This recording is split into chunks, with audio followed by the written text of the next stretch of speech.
एक खुश्क खांसी होती है और एक बलगमी जो बलगम आती है खांसी के साथ, तो इसमें ये दोनों में क्या करना चाहिए? इन दोनों के लिए मैं आपको एक बेहतरीन नुस्खा बता देता हूँ, बहुत ज़बरदस्त नुस्खा है। वो कोई भी किसी भी किस्म की खांसी हो, वायरल हो, आम हो, जो भी हो, आपने करना ये है कि एक खजूर के साइज का अदरक ले लेना है, उसको बारीक काट लें। एक लेमन लेके 4 टुकड़े कर लें। 2 अदद काली मिर्च ले लें जी। अनार का छिलका खुश्क, वो 2 चम्मच के साइज के बराबर ले लें। ओके। ठीक है, या बड़े चम्मच के, एक खाने वाले चम्मच के साइज के बराबर एक टुकड़ा ले लें। और चौथी पांचवी चीज़ जो है वो मलट्ठी है। मलट्ठी आपने आधी चम्मच लेनी है पीसी हुई, और इन 2 गिलास में ये सब पांचों चीज़ें डाल देनी है। अगर हो सके तो 2 चम्मच शहद भी साथ ही डाल दें। अच्छा। इसको आपने पकाना है। गर्मी में शहद?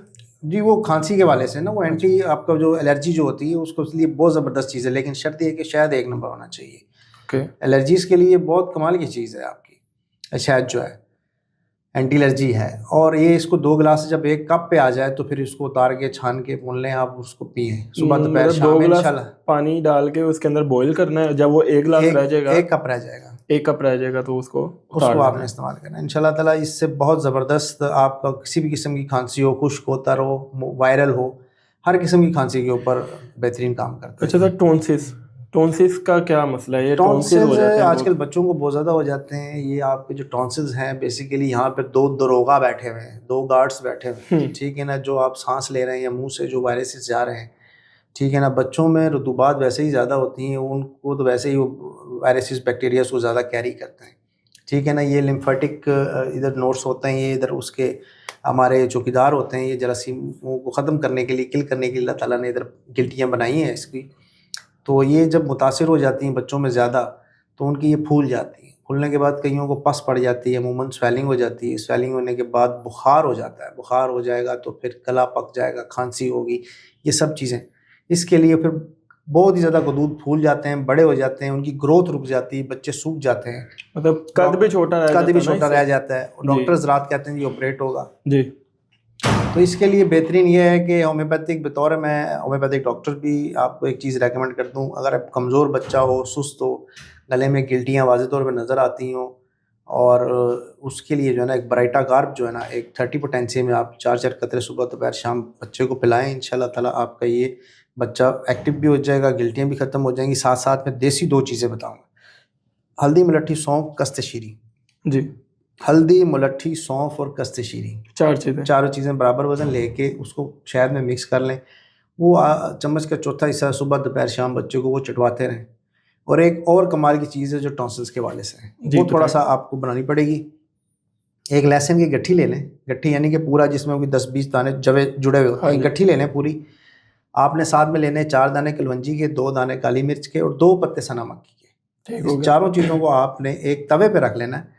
तवे पे इसको पकाना है, पका के इतना पकाना है कि वो जल जाए, राख बन जाए, काला कोयला बन जाए, बिल्कुल उसकी रुतूबत अंदर से खुश्क हो जाए, हार्ड हो जाए।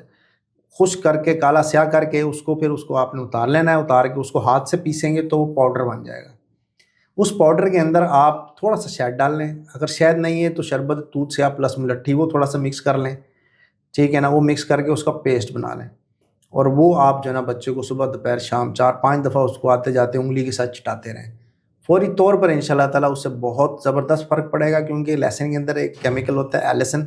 वो एलिसन जो है ना आपके जितने भी इन्फेक्शंस होते हैं उसके ऊपर बहुत अच्छा उसका असर अंदाज होता है।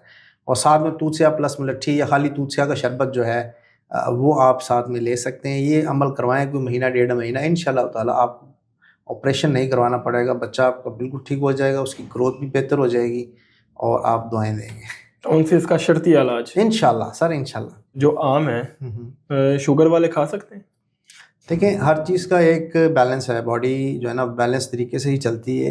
तबीब जो होता है ना वो तबीयत का मुआविन होता है, मददगार होता है। हमने देखना ये है कि बॉडी पे शुगर लेवल, पहले तो देखना है शुगर है टाइप 1 है, 2 है, क्या है। उसके बाद देखेंगे कि उसका लाइफस्टाइल क्या है। फिर उसके बाद आम की जहाँ तक आपने बात की, सिंपल तो मैं ये कहूँगा कि एक आध आम खाने से कुछ नहीं होने वाला, आप खा सकते हैं। लेकिन अगर आप कहें कि मैं कोई 1 दर्जन आम खा लूँ या 5 किलो 4 किलो आम खा लूँ, एक दफ़ा पेट भर लूँ, तो कभी भी ऐसा मत कीजिएगा। एक आम आदमी को भी ऐसा नहीं करना चाहिए, शुगर वाले तो दूर की बात है।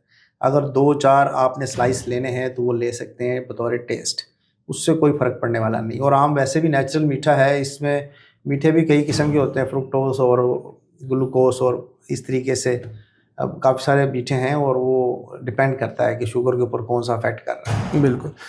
तो गर्मी में पित्त निकल आती है, दाने निकल आते हैं, तो इनका कोई, जैसे ठंड पड़ जाए जिस समय, कोई ऐसा नुस्खा बताएं कि ये दाने दूने ख़त्म हो जाए। हाँ, इसके लिए आप ऐसा करें कि अगर आपने इसको ख़त्म करना है तो अर्के गुलाब ले लें। जी। अर्के गुलाब में थोड़ा सा काफूर डालना है, ठीक है, थोड़ा सा काफूर डाल के उसको अच्छे तरीके से शेक कर लें जी। और उसको स्प्रे वाली बोतल में डाल लें। अच्छा। ठीक है, और उसको आप, यानी कि एक आपके पास 800 ml वाली बोतल है ना, बड़ी वाली, उसमें आपने ज़्यादा नहीं, बहुत ज़्यादा नहीं, आपने सिर्फ 1 ग्राम उसमें काफूर डालना है जी। और उसको अच्छे तरीके से शेक करके उसको मिक्स कर लेना है। और जहाँ पर भी बच्चों को खारिश हो वहाँ पे इसको स्प्रे करें, तो उससे जो है ना उसको पूरी तौर पर ठंडक महसूस होगी। और आम तौर पे आपने खुश्क मेहंदी जो है ना, उसका लेप आपने ना, जहाँ जहाँ पर बच्चों को दाने पित्त निकलती है वहाँ पे लेप लगाएं, कुछ आधा घंटा लगा रहने दें, उसके बाद उसको धो दें, दाने भी बैठ जाएंगे और वो कैफियत बिल्कुल ख़त्म हो जाएगी। और अंडे से और आम से थोड़ा सा परहेज़ कराएं, अगर वो ज़्यादा खाते हैं तो पित्त नहीं निकलेगी। गर्म गद्दों पे मत सुलाएं, सफाई का अहतमाम करें, जरासीम कश जगहों से बचाएं, कपड़ों को अच्छे तरीके से डिटॉल से वॉश करें। तो ये सब चीज़ें, एहतियातें बहुत ज़्यादा ज़रूरी हैं इलाज के साथ साथ।